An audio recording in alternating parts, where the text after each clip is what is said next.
Olimpija go for their third successive victory against Larne, who are yet to gain a point. Playmaker Thaleson returns for the Slovenians.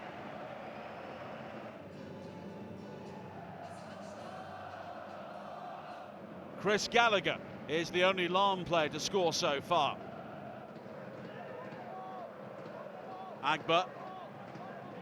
And now George Silva.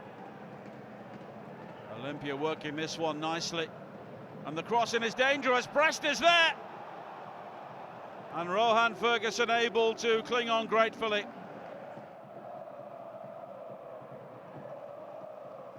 The pressure building. And the corner finds Durdov! And Olimpija finally have their goal.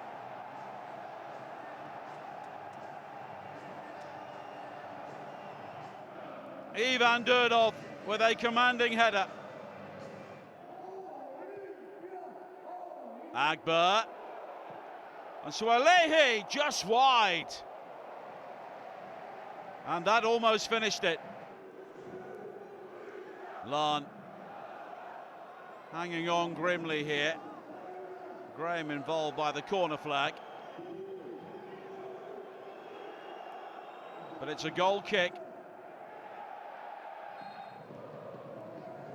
And there was a shove there from Sean Graham. And it's a second yellow card. And he is off. And Larne's evening goes from bad to worse. But Olimpija win again. They're looking good. Larne, bottom of the table.